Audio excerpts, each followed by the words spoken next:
Alina was 29 years old and very tall. She was 7 feet and 3 inches tall, and she knew that her height entered the room before she did. When she walked down the street, people turned their heads. Some smiled, some stared, some whispered. She had grown used to it, but it still touched a soft place inside her. She tried to keep her shoulders back and her steps steady. She had a good job and a full life. She was a former college athlete who now worked as a safety consultant in a large warehouse company. She cared about people. She liked to make workplaces safer. She liked to solve problems that could help someone get home without pain in their back or fear in their mind. Even so, she carried a private worry that she did not share with many people. When she was younger, she often heard careless talk about her body. Kids at school made jokes. Strangers in stores said things they would never say to someone of average height. Even adults sometimes acted like she was not right there, like she was a character and not a person. She learned to smile, change the subject, and keep moving. On the outside, she looked calm. On the inside, the words stayed with her. After college, she had a boyfriend who said unkind things after they argued. He said she was too much, too tall, too strong, too visible. Those words stayed the longest. She ended that relationship, found a better path, and built a new life. But a small voice in her head still asked hard questions. Would someone truly see her? Could she have the quiet, steady life she hoped for one day, with someone who looked at her heart first? Her work brought her a sense of purpose. She walked the warehouse floors with a yellow hard hat and a tablet. She watched how people lifted, how they turned and walked. She talked to forklift drivers about their routes and to pickers about their reach and bend. She made notes about shelving heights and floor markings. She loved how small changes could prevent injuries. She listened to people. She liked being the person they trusted with a concern. Her boss sometimes called her the calm eye in the storm. That made her smile. She liked being useful. One spring, her company hired an outside designer to help rebuild the packaging area. They needed new tables, new measuring tools, and better layouts. The designer's name was Evan. He was 34 with kind eyes and an easy way of speaking. He did not talk to fill the air. He looked at a problem, thought for a moment, and then asked good questions. On his first day, he and Alina walked the floor together. He noticed how workers leaned forward and how their hands had to reach too far for tape and labels. He asked Alina, what slows them down the most? She liked that he asked the people doing the work. He did not assume he knew everything. They stood side by side, watching a team move boxes down a line. He measured the height of a table. He looked up at Alina and asked what she saw. She told him about shoulder strain, about the little twist in a worker's lower back after 2 hours in the same spot. He nodded, took notes, and thanked her. He was polite but not stiff. He treated her height like a fact, nothing more. Over the next few weeks, they worked together often. They met at the edge of the floor and walked in a slow circle, talking through each station. He showed her sketches with arrows and shapes. She suggested adding a ledge for tools so they did not slide. He added it. He brought in a prototype stand for label printers with a small foot pedal to lift and lower it. She tested it and laughed when it worked smoothly. They shared easy smiles and small stories. She told him she played basketball in college. He said he once designed a special desk for a violin maker. She liked that he could focus deeply on a single detail. He liked that she could see the whole picture and still care about tiny things. Alina felt something gentle grow between them. She did not want to guess at it too soon. She knew from experience that attention could be tricky. Some people liked the idea of her more than the person. They liked to tell stories about standing next to her. They liked to make jokes about shoe size or door frames. She had learned to set clear lines. She did not want to become a show for anyone. But Evan did not act that way. When they walked into a meeting, he simply held the door and asked if she wanted water. When he introduced her to his team, he said, "This is Alina. She knows this floor better than anyone." That single sentence made her cheeks warm in a good way. She felt seen for her mind. Even so, her private worry still lived in the background. She carried quiet questions about her future. She had seen doctors during college to check on her joints and her spine. They talked about posture and stress on ligaments. No one had told her she could never have a family one day, but she feared the unknown. What if her size made simple things harder? What if people talked about her like an odd story instead of a person with hopes and plans? She did not share this with Evan. They were still getting to know each other. She wanted to move slowly and keep her heart safe. One Saturday in early summer, They both went to a neighborhood street fair near the warehouse. There were food trucks, kids with painted faces, a small band playing on a flatbed truck, and rows of craft tables. Alina loved the smell of fresh bread and coffee in the air. Evan stopped at a stand where a woman sold handmade notebooks. He chose one with a thick cover for his sketches. They walked past a photo booth where people could take silly pictures. A teenager, excited and talkative, asked if he could take a photo of them because he had never seen someone as tall as Alina. She did not want to be rude, so she smiled and said, "Okay." The teen posted it online with a friendly caption about the great street fair and the tallest person I've ever seen. She thought nothing of it at the time. By Monday morning, the photo had spread. People shared it. Most comments were harmless. Some were kind and curious, but a few made her feel small and tired. The words were not loud in volume, yet they were heavy in meaning. They turned her into an object again. They took a living person and turned her into a topic. She read a few and then stopped. She set down her phone and stared out the window. She took a deep breath and let it out slowly. Evan sent a short message. "I'm sorry about the posts. I turned off my notifications. Want to grab coffee after work?" She was grateful for the simple tone. No big speeches. No advice she did not ask for. Just an offer to sit together in a quiet place. They met at a small cafe near the river. She ordered tea. He ordered black coffee. They talked about normal things at first. How the new tables would arrive next week. How the band at the fair had chosen good songs. Then Evan said, "You don't owe anyone a story or a smile or an answer. If you want, we can set some rules for what we share and what we don't." She looked at him for a long moment. She had never had someone say it like that. It made something ease inside her. She nodded and said thank you. They agreed not to post pictures of each other for a while. They agreed to keep their time together off the internet. It was a small plan, but it helped. 2 weeks later, she had a regular checkup scheduled with her doctor. She had thought about canceling. The online attention made her want to hide, but she remembered Evan's steady voice and decided to go. When she told him she was thinking of skipping, he said, "If you want company, I can sit in the waiting room." She agreed. At the clinic, he waited with a book while she checked in. The nurse called her name and brought her to a room with soft light and a poster of a mountain lake. The doctor greeted her with a warm smile and asked how work was going. They reviewed her general health, heart, blood pressure, joints. Everything looked good. The doctor asked if she had any questions. Alina paused. She felt two paths in front of her. Keep the worry inside or say it out loud in a calm room to a person who could help. She chose the second path. In a quiet voice, she told the doctor about her fear. She said she wondered if her size made certain parts of life too hard. She asked if it was unwise to even think about a family one day. The doctor listened carefully. She spoke in clear, simple words. She said that every person is unique. She said that health is about the whole person, not one measurement. She said that if, in the future, Alina wanted to try, they would build a plan and bring in the right specialists. They would look at posture, back support, nutrition, and careful monitoring. The doctor did not promise that everything would be easy, but she also did not say it was impossible. She treated Alina like an adult who could make choices with good information. When the appointment ended, Alina walked back into the waiting room and saw Evan stand up. He searched her face to see how she was doing. She gave a small smile. They stepped outside into the afternoon light. She told him in general terms that the doctor had been thoughtful and practical. She did not list every detail. She did not have to. He said, "I'm glad you went." They walked along the sidewalk without rushing. A breeze moved the leaves in the trees. Her steps felt a little lighter, like she had set down a bag she had carried for years.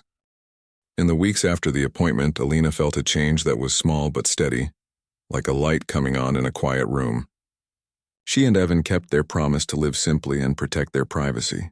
When friends asked about them online, they did not answer. When a coworker tried to bring up the old photo, they smiled and moved the talk back to work. In the evenings, they walked along the river trail near her apartment. They liked the same bench under a tall tree where the branches made a moving roof. They watched the water carry leaves downstream and said very little. Silence felt easy between them. It felt like rest.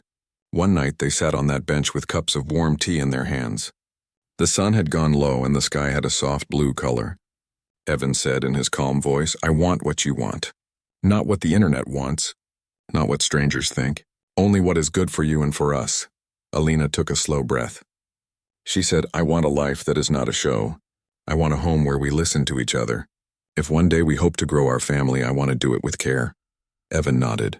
There was no rush in his body, no pushing.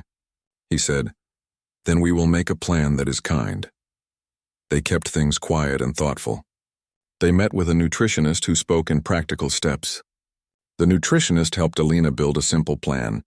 Good proteins, green vegetables, whole grains, enough water, steady sleep. They met with a physical therapist who taught gentle exercises for back and hip support. They learned how to stretch before work and how to rest small muscles at the end of the day. Alina liked that each person on her care team talked to her, not around her, and looked her in the eye. They also agreed on boundaries that felt strong and warm. They would not share personal news online. They would not answer questions from people who did not need to know. They would keep their circle small, close family, a few trusted friends, and the medical team. If someone said something unkind, they would not argue on the street or on a screen. They would step away and protect their peace. As summer turned to fall, the warehouse felt different too. The new tables and tools arrived, and the workers moved more easily. There were fewer sore shoulders and fewer slow lines at the end of the day. Alina watched a picker smile when she realized she did not have to reach so far anymore. Evan stood beside Alina and made a tiny note on his pad, not about the table, but about the smile. He noticed everything. One morning, after weeks of steady routines, Alina woke up feeling lightheaded. It passed quickly, and she did not think much of it. 2 days later, the same feeling returned, followed by a tiredness that went deeper than usual. She told herself it might be a long stretch at work. She did not jump to any idea too fast, but that evening when she stood at the sink and smelled the soap, the scent seemed stronger than usual, and she felt a flutter of hope and worry mixed together. She went to the small store on the corner and bought a test. The clerk did not say anything special. The walk home felt longer than it was. She set the test on the bathroom counter and watched the clock. When the result appeared, she stood very still. Her heart beat in her throat. The result was clear. She sat on the edge of the tub and let the feeling come in a gentle wave. Surprise, joy, fear, and something else too. A quiet, solid yes. She called Evan and asked if he could come by. He arrived with that steady way of moving he always had. She showed him the small stick with the clear lines. He looked at it and then he looked at her. He did not shout or dance or make a big show. He smiled with his whole face, the kind of smile that starts in the eyes, and he said, "Okay, we will take good care." They hugged in the kitchen. The fridge hummed. Outside, a bus passed, and then the street was quiet again. It felt like a normal moment holding a bright secret. The next day, they called the doctor and set up appointments. The clinic made a plan for regular visits and gentle checks. The nurse explained how they would watch for any strain on Alina's back and hips, how they would support her posture, and how they would plan for rest as needed. Each person spoke in simple words and clear steps. No one treated her like a story. They treated her like a person with a life and a body that deserved care. Telling family was not one big call. It was a few small private conversations. Alina told her mother first. Her mother listened, and then her voice grew warm and bright. She said, "I am proud of your care and your courage. We will go step by step," Evan told his sister, who asked only, "How can I help?" They kept the circle small just like they planned. At work, Alina continued her role, but she adjusted her days in quiet ways. She took short breaks to stretch. She accepted help lifting very heavy samples even when pride wanted her to say, "I've got it." She reminded herself that strength is not only about doing everything alone, it is also about knowing when to ask. One afternoon, a coworker made a clumsy comment about how science must be busy. The words felt off-key in the room. Alina paused, turned to the person, and said in a calm voice, "I am a person, not a topic. Please speak to me with care." The room went quiet, and then it moved on. She did not carry the comment home. She put it down and left it where it belonged. The months went by in a rhythm of checkups, walks, healthy meals, and early nights. On Sundays, Alina and Evan cooked simple soups and baked bread that made the apartment smell warm. They found a low-impact swimming class at a quiet pool, and Alina loved how water held her and eased the weight on her joints. In the locker room, a woman asked if she needed any help with locker space. It was a small kindness, and Alina felt tears rise for a moment. Not because she was sad, but because gentle help can open the heart without warning. The doctor watched her closely and with respect. Every visit ended with a clear plan for the next 2 weeks, and every plan came with reminders to rest and laugh and ask for help if anything felt strange. When small worries came at night, like birds tapping the window, Alina would write them down. She kept a small notebook on the bedside table. She wrote simple sentences like backache today, stretched, felt better, or nervous about appointment. Remember breathing. She closed the notebook and slept. Friends sometimes asked to see a photo. Most of the time she said no and smiled. Once in a while she shared a picture of a sunset, or a bowl of soup, or a new plant on the windowsill. She liked sharing things that felt like life, not like a headline. She and Evan built a small, sweet world in the middle of a loud city, and they guarded it gently. As the due date drew closer, the medical team set a careful plan for delivery. They walked Alina and Evan through each step, each room, each sound they might hear. They talked about options to support her back and ways to keep her comfortable. There was a chart on the wall with names and phone numbers. There were bags by the door with soft clothes and snacks. There was a sense of readiness, calm and quiet. When the day came, it came like a soft knock instead of a storm. Alina woke before dawn with a new kind of feeling, not sharp but certain. She woke Evan with a whisper. They called the clinic. They drove through streets that felt different in the early light. At the hospital, the team greeted them like planned guests. The room was clean and warm. Time moved in small steps. Nurses checked on her. Evan held her hand and breathed with her. There was no hurry, only steady care. Hours later, their daughter arrived. The room did not explode into noise. It filled with the soft sounds of new life and careful voices. Alina cried in a quiet way, tears sliding into her hair. Evan whispered, "Thank you," though neither of them could have said to whom. Maybe to the moment itself, maybe to every person who had cared for them along the way.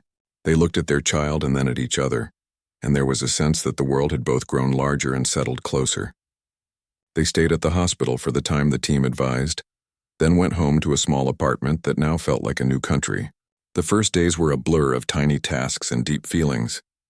They moved slowly. They asked for help when they needed it. Alina had a few hard hours, but she also had a chair by the window where the light fell just right in the morning. She sat there with her child and watched the leaves outside move. She felt a peace she had wanted for a long time. Messages arrived from people who had heard the news through the very small circle they trusted. Most notes were gentle and kind. A few requests came from people she did not know well, asking for interviews or pictures. She wrote a short message and saved it in her drafts. "Thank you for thinking of us. We are keeping this time private and peaceful." When a request came, she sent the note and then put her phone down. She held her daughter and let the quiet fill the room. Weeks later, when she felt ready, Alina wrote a brief post that did not give away details or invite noise. She wrote, "My body was never the problem. Other people's words were never the truth. We are safe and grateful." Then she closed the app and went back to her life. The post traveled a little, but not as far as the old street fair photo, and that was fine with her. She did not need the world to watch her to know that her life was real.